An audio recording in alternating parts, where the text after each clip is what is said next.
Assalamualaikum warahmatullahi wabarakatuh. Bismillah, pemirsa.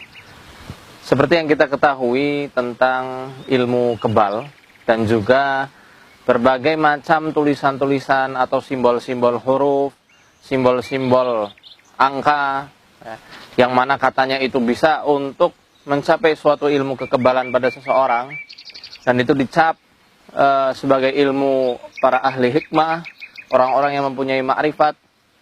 Sebenarnya itu adalah hal yang salah kaprah dan bukan bagian dari Islam itu sendiri.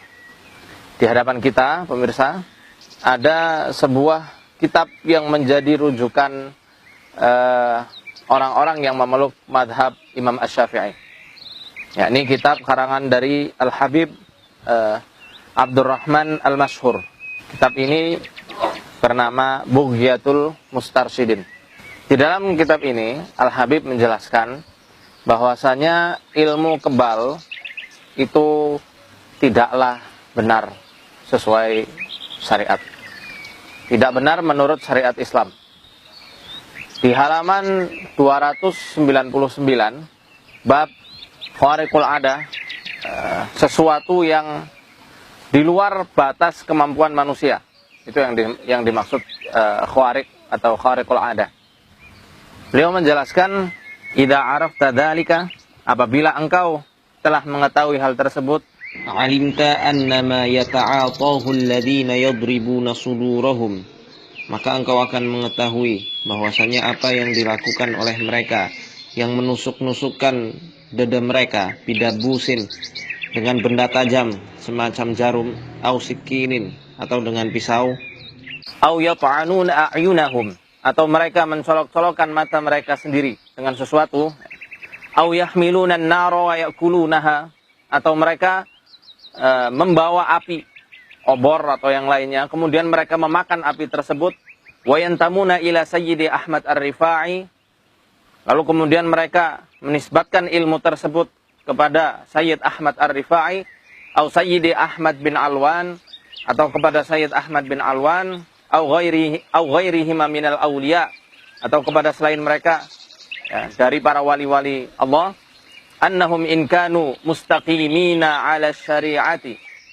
Nah, maka jikalau mereka adalah orang-orang yang istiqomah memegang syariat Allah Subhanahu wa taala, qaimina bil awamir, kemudian mereka juga menegakkan perintah-perintah Allah Subhanahu wa taala, tarikina lil manahi, mereka juga meninggalkan larangan-larangan yang diperintahkan, yang dilarang oleh Allah Subhanahu wa taala, alimina bil fardil aini minal ilmi amilina bihi, kemudian mereka mengetahui hal-hal yang diwajibkan oleh Allah Subhanahu wa taala, kemudian mereka mengamalkan kewajiban-kewajiban tersebut, lam yata'allamus sababa, ya, dan mereka juga tidak mempelajari sebab-sebab yang menjadikan mereka itu bisa kebal, mempunyai kemampuan-kemampuan yang luar biasa, ya, lihadal amal, ya, pada perbuatan-perbuatan tersebut, fahuwa min haizil karomah, maka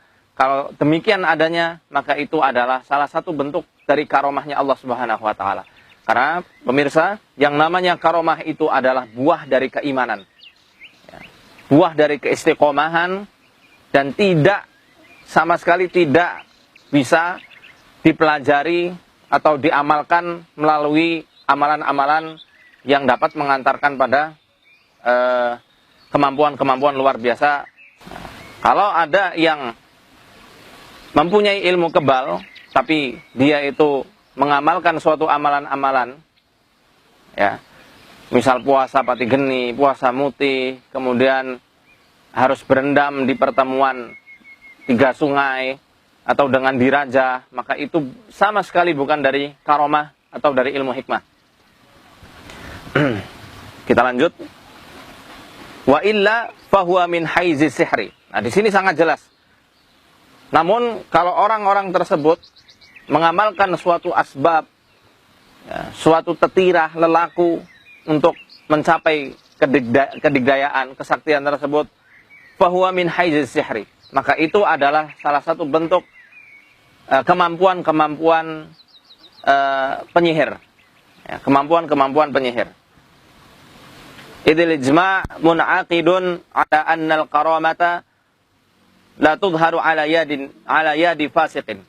Ijma' para ulama menjelaskan bahwasanya yang namanya karamah itu tidak akan nampak dari tangan orang-orang fasik. Ya, orang-orang yang ibadahnya masih kurang, yang suka dangdutan, itu nggak akan bisa itu dapat karamah-karamah semacam ini. Wa annaha la tuhsalu bi ta'alumi aqwalin wa a'mal. Dan sesungguhnya yang namanya karamah itu tidak akan bisa dicapai dengan mempelajari suatu bacaan-bacaan atau gerakan-gerakan khusus untuk mencapai karamah tersebut. Ya. Tidak juga ilmu kebal, tidak ilmu penerawangan, bukan juga ilmu-ilmu kesaktian-kesaktian yang lain.